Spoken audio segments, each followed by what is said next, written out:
Boa tarde, estamos começando mais um programa Médico da Família.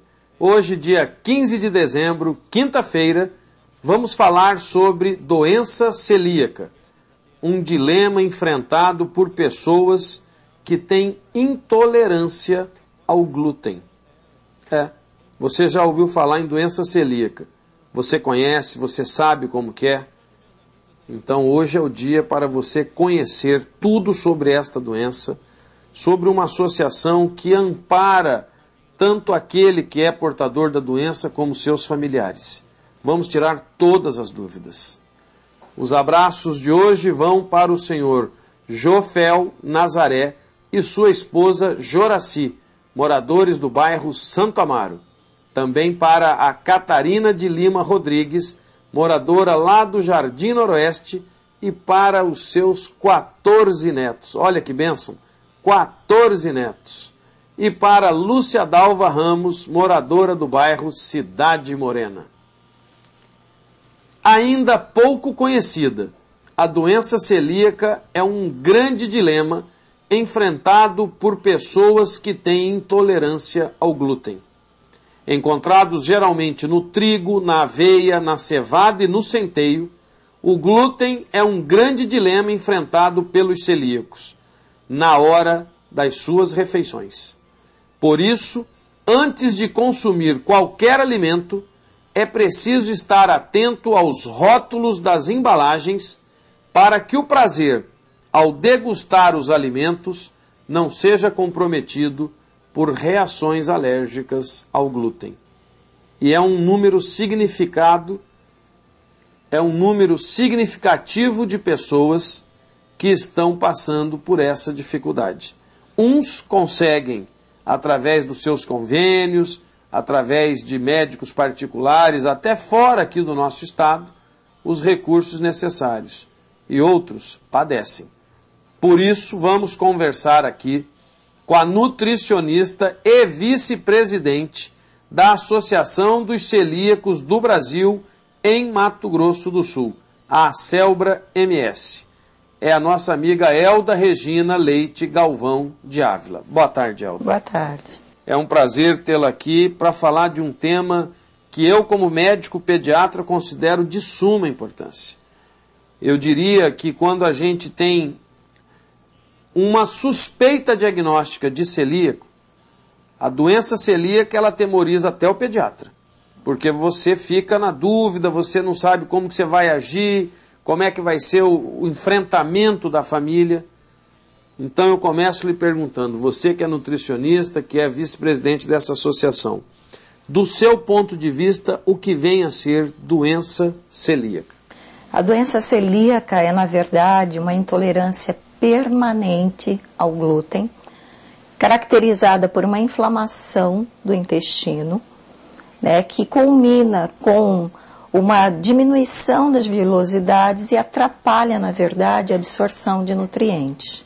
E ela vai acometer indivíduos que são geneticamente suscetíveis ao glúten, que é, como o senhor disse, uma proteína presente no trigo, na aveia, na cevada, no centeio e em todos os derivados desses cereais. Quer dizer, então a pessoa já nasce com essa predisposição? Ela já nasce com essa predisposição. Na verdade, a doença celíaca é uma doença autoimune, né, onde indivíduos que são geneticamente suscetíveis manifestam começam a produzir anticorpos que vão atacar o seu próprio intestino. E essa doença pode aparecer em qualquer momento da vida? Ela pode se manifestar em qualquer fase da vida, né, e isso vem a dificultar um pouco o diagnóstico, porque nem sempre as manifestações são tão clássicas. Quando o senhor diz que é feito o diagnóstico e isso gera uma certa tensão, é porque nós sabemos que a dúvida ainda é muito grande a respeito do diagnóstico, porque nem sempre as manifestações são tão clássicas. E, Elda, qual seria, assim, a manifestação principal da doença celíaca para que as pessoas possam entender? Então, quando nós temos crianças, geralmente as manifestações mais clássicas são distensão abdominal, episódios de diarreia persistente, fezes muito fétidas, choro muito fácil, né? Crianças que são extremamente irritadas, que têm uma perda de peso muito acentuada. Quando essa criança sai da primeira infância, você já observa que as manifestações são diferentes. Nem sempre vem a questão da diarreia, pode ser a constipação, né? O não crescimento, então tem um déficit de estatura muito significativo. Se ele for adolescente, nós podemos ter outras manifestações, como também a deficiência na estatura, temos o problema de constipação, e na fase adulta varia mais ainda, né? Então, sintomas como infertilidade, problemas de abortos repetitivos em mulheres, osteoporose precoce. Então, são vários os sintomas. Quer dizer, então, a doença celíaca ela não fica restrita somente ao aparelho gastrointestinal. Não, tem manifestações que não são gastrointestinais. Que muitas vezes confunde até num fechamento de diagnóstico. Isso, pode ser confundida com outras patologias, né? Então acaba dificultando o diagnóstico. Então, o diagnóstico da doença celíaca ele vai ser feito como diferenciado, não um diagnóstico de primeiro pensamento. Você vai afastando as doenças para chegar na doença celíaca. Até porque ninguém quer. E você que tem alguém em casa, você que tem um parente, também não vai desesperar, porque nós vamos ver que tem muita coisa aí para a gente crescer e para a gente amparar aqueles que estão com essa patologia. Elda, é verdade que existem famílias de celíacos? É verdade. Até por ser uma doença genética, existem famílias celíacas. E todos acabam desenvolvendo a patologia? Não. Nós podemos ter membros de uma geração e de outra não, né? Como a minha família, por exemplo, eu tenho uma filha celíaca, tenho uma sobrinha que manifestou a doença também, e agora eu fiz o meu diagnóstico há pouco tempo. Também de doença celíaca? Também de doença celíaca. Bem, já numa idade acima da juventude, mas está aqui lúcida, clara e com muita evidência mostrando o que é ser doença celíaca. A dieta restritiva pode resultar até mesmo em depressão? Essa resposta você vai nos dar logo após os nossos comerciais. É rapidinho, já voltamos.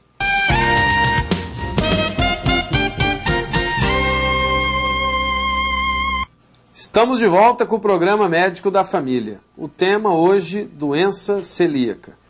Estamos aqui com uma especialista neste assunto, ela que é nutricionista, vice-presidente da Associação dos Celíacos de Mato Grosso do Sul. Estamos conversando com a doutora Elda Regina Leite Galvão de Ávila. Elda, eu lhe perguntei no bloco anterior, e esse intervalo ele é bom porque as pessoas em casa vão tomar uma água, comer um pedacinho de bolo, às vezes vão até o banheiro fazer alguma coisa rapidinho e já volta. Loucos para saber a resposta que você vai nos dar. Essa dieta restritiva, porque a doença celíaca solicita uma dieta restritiva, ela leva às vezes a pessoa até um quadro depressivo? Olha, não pela restrição em si, né? Mas quando você se depara com situações que são definitivas, esse diagnóstico do para sempre, nunca mais você vai poder ingerir nada que contenha glúten, ele já cai meio que como uma sentença de morte. Então, ao receber o diagnóstico, o paciente já fica meio que enlutado em relação àquilo ali. Por quê? A nossa base alimentar, a história da alimentação brasileira, ela é baseada em muitos elementos que contém o trigo. Então, quando você pensa que aquele happy hour, no caso dos adultos, que você fazia todos os dias, com os amigos, tomando cerveja, comendo uma pizza, já não vai ser mais possível, quando você observa crianças que se alimentavam todos os dias pela manhã de um pão francês, gostavam de um salgadinho, que frequentavam festas infantis, onde o bolo e os salgadinhos eram a grande atração, e agora eles não poderão mais degustar, isso vai contribuindo um pouco para que o indivíduo se sinta encurralado e que comece a se isolar um pouco dessas festividades, dessas participações em grupo.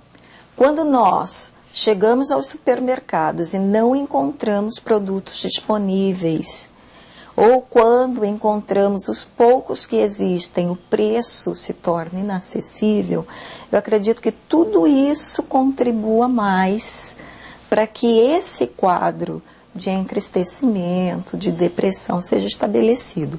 Mas não que a dieta restritiva em si vá provocar isso. Eu acredito que seja mais toda a situação que envolve uma dieta desse tipo.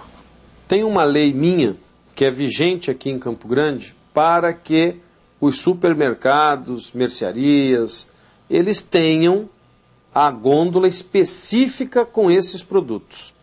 Produto para os diabéticos, os celíacos, para aqueles que têm as doenças crônicas e que o alimento é fundamental.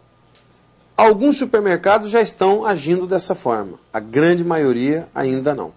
Então é preciso que a associação faça valer o seu direito, porque a lei existe e está em vigência.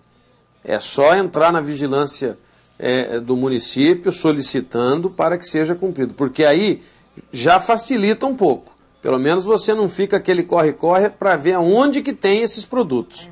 A lei existe, foi copiada por outras capitais.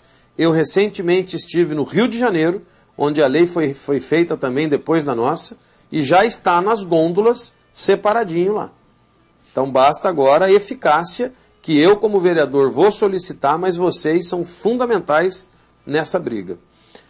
Mas eu pergunto para você, esta pessoa celíaca, e você se diz ser portadora, ela pode levar uma vida normal como aquele que não é portador? Totalmente normal, né? Desde que ela execute a dieta, porque aí nós temos também uma série de problemas em relação à execução.